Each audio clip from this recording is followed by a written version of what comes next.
Hi guys, it's me Crystal, and today I'm going to show you how to make wound jello. This is perfect to use for special effects things, especially with Halloween come up. You make gory wounds like this one with it. For this, we're going to use flavorless, colorless gelatin. You can get this at Walmart. It's like less than $1.50, and foundation. Try to match that foundation to your skin tone. You don't want super dark foundation if you're a pasty white girl like I am. The foundation I'm using though is a little darker because I'm still a little tanned from this summer, because I actually went outside into the sunlight. Mind blown! For this I'm going to use a cup of water and 2 boxes of the gelatin. That's going to end up being 8 of the little packets.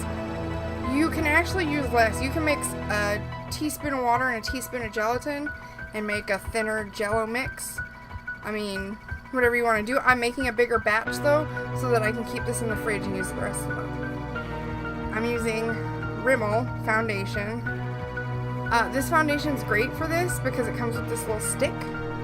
You just scoop it on out and plop a couple drops in the water. This foundation does make the jello smell, so that when it's heated up it smells. As soon as it dries, the smell's gone, but when you're heating it, it's going to smell funky. There's no way around it. There are other foundations. You can use powder foundation as well. There are tons of other methods that won't have that smell. It's just this particular makeup gives a smell, but it doesn't bother me. It really depends on your own particular taste.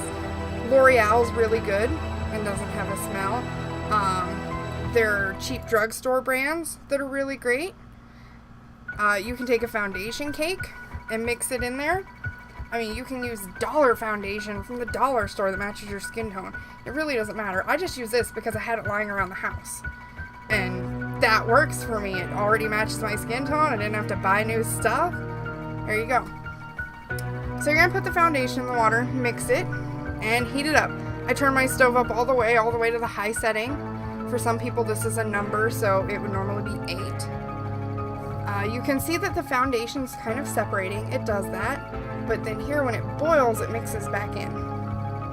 And you want to let it get to this really nice boil where you can see that the water is about to rise up over the pot before you put in your Jello packs. When you put them in, as you're going to see here in just a second, they'll get this little wisp here. You can peel that off and dump it in there. I don't usually bother. That's from the steam hitting it as it comes out of the packet. And then it makes like Jello icicles. Give it a Christmas theme. You really want to mix the Jello in here. And I mean really mix it in well. I usually put in 1 box, mix it up really good. Whisk it, whisk it, whisk it. You gotta whisk it to get the biscuit. That's not how that quote goes. Oh. Well, crap. Close enough. You whisk it up, and you don't want any lumps in it. If you have lumps, you can strain them out. You can pick them out. Usually, I will just leave the lumps in and then pour it into whatever I'm going to use and then cut the lumps out later. Sometimes you can just peel them out even once it dries. I usually use the 2 boxes with 1 cup of water, like you're going to see here, because I like a thicker consistency later when I'm working. And there's one of the lumps I was talking about. Whisk it in. Or give up. You know, you got options. You got options. You just whisk it all until it's pretty much all dissolved. As you can see there, I've got a couple lumps, but I'm not really going to stress about the lumps.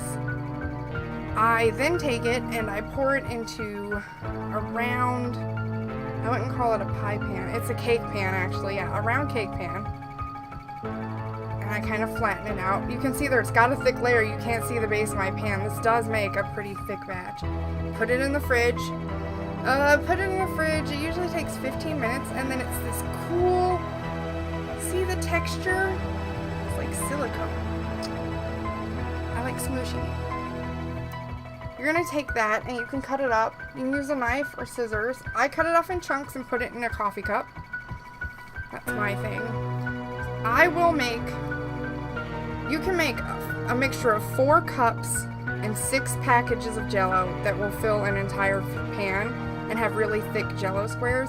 But as you can see here, I just use little pieces chopped up and put them in my cup. And then this is how you use them. You cut up the pieces, cut up as much as you need, as little as you need. Here, I'm just using a sliver because I'm just using this to demonstrate the thickness. Then you want, I wiped the cat hair off the counter. Then you want to stick it in the microwave. You can do it in 10-second intervals. If you're only using a little, you should probably cut that down to 5-second intervals. You don't want it to start boiling again.